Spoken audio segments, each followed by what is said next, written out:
Hello everyone, welcome to the long overdue follow-up to the Convert breakdown. All the likes in the previous video made this happen, so make sure to repeat the process with this one if you'd like the series to continue. In this video, we're breaking down the Ghost Army spell.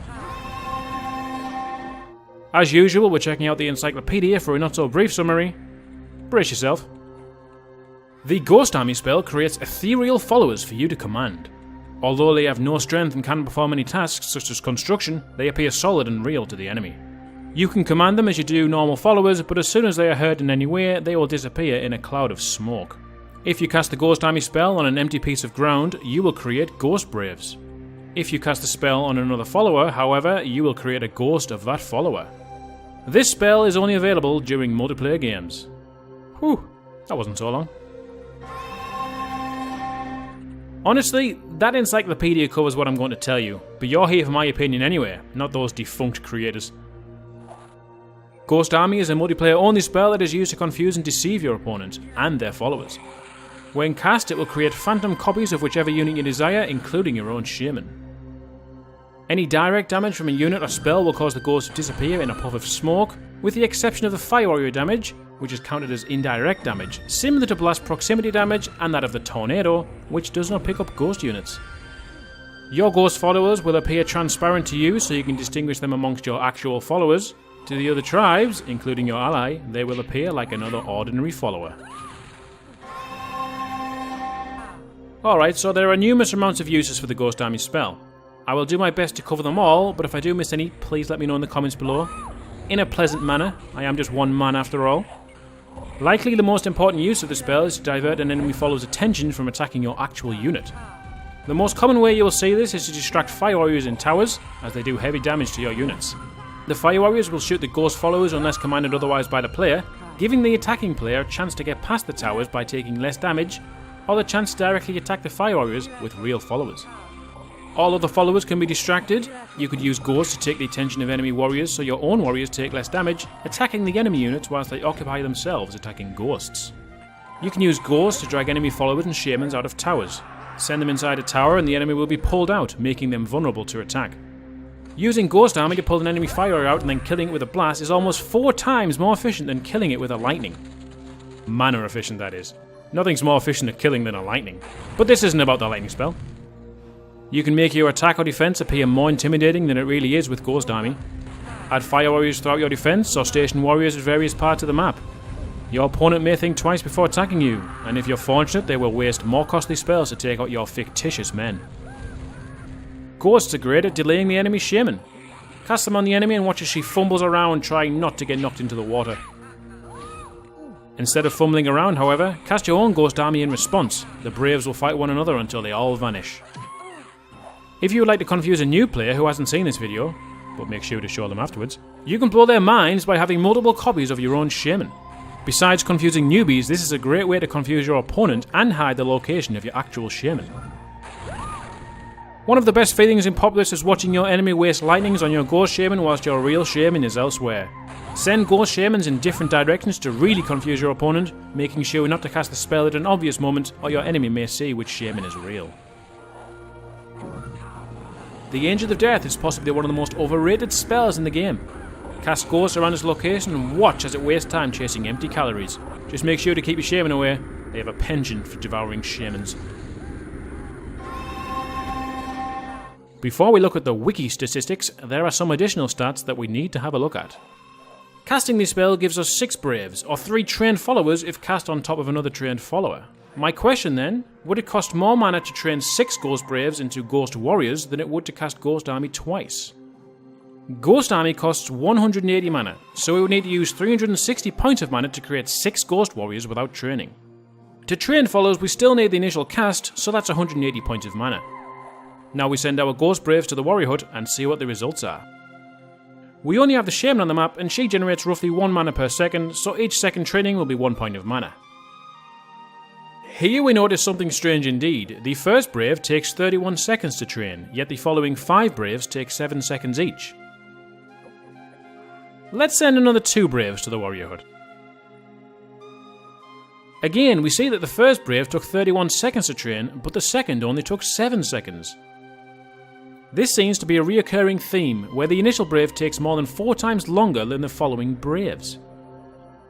I am sure you've noticed that the mana cost is significantly less when you train your Ghost units. The first 6 Braves took a combined total of 66 seconds to train, which equals 66 mana. The cost to generate 6 Ghost Braves was 180 mana, adding 66 mana for the training equals 246 points of mana. This is 114 points of mana less than casting Ghost Army twice. If you were to train even more Braves at once, the benefit would be even greater due to the anomaly of the first train unit costing 4 times the amount of mana. This anomaly has got me thinking, do actual Braves train in this way? Here we send 2 normal Braves to the Warrior Hut, and we can see that the times aren't affected by the first Brave trained. Likewise, here at the Fire Warrior Hut, the only difference in time is the less mana we have as a tribe due to Braves becoming trained units. So the Ghost Brave taking longer to train when it's first in queue seems to only affect the ghosts of this world. Before we head over to the Mana Den to check the timings, there are 2 more values that I would like to know. How many ghosts can we have at any one moment? Once you hit the maximum limit of ghost units and continue casting, random ghosts will begin to disappear in a puff of smoke. Regardless of the unit that we create, each tribe can only have a maximum of 60 ghosts on the world. This means casting the spell 10 times to get 60 Braves or casting it 20 times to get trained followers, because trained followers only appear in groups of 3. The Shaman, however, she's a little different. Casting Ghost Army on your Shaman will give you 1 copy of your Shaman, but this does not affect the maximum number of ghosts your tribe can have. If you so desire, you could have 60 copies of your Shaman on the world. Look at the Shaman's dance. Can you imagine how confused your opponent will be upon seeing this? There's no need to imagine. It's time for the beginning giveaway extravaganza. If you can correctly guess which Shaman is the real Shaman, you'll win this The Beginning mug, this The Beginning car, this The Beginning house, and if you guess it correctly the first time, we'll throw in this The Beginning rocket.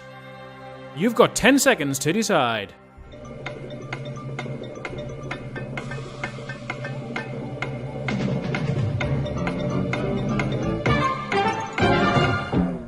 How did you do? Too hard? Too easy?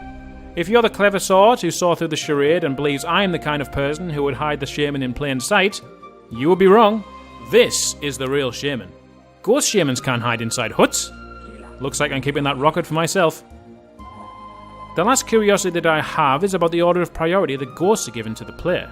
If we have one of each unit on top of one another, which ghost will be created? Let's find out. Naturally, the Shaman comes first. Then with little surprise, the Fire Warrior comes next. Following on from the Fire Warrior, we have the Preacher. Maybe it follows the multiplayer ranking system? Oh, a spanner in the works. The Spy follows the Preacher. Then we have the Warrior, and of course the Brave is last. I don't see any reason why the order is like this. I would love to hear your suggestions in the comments below. Oh, hello again, Wiki. Take us to the Mana Den. Bienvenue dans le Mana Den. 20 Braves who are doing nothing at all will net us 1 Ghost Army in 43 seconds. 99 of the lazy sods will take 11 seconds, and 199 of them will give us a Ghost Army in 5.6 seconds. On the flip side, if our Braves are actually labouring away, 20 of them gets us a Ghost Army in 14.5 seconds, 99 of them in 3.1 seconds, and 199 hardworking Braves will get us 1 Ghost Army charge in 1.4 seconds.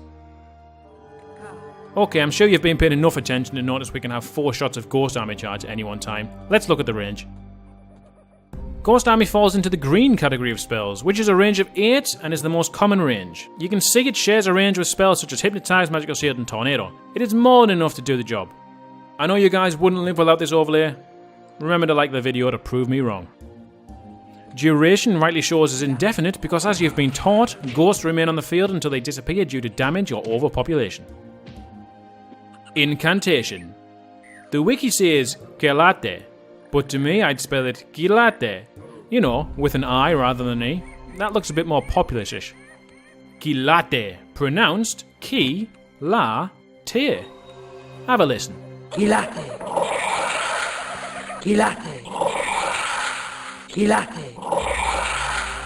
Agree with me? Sure you do.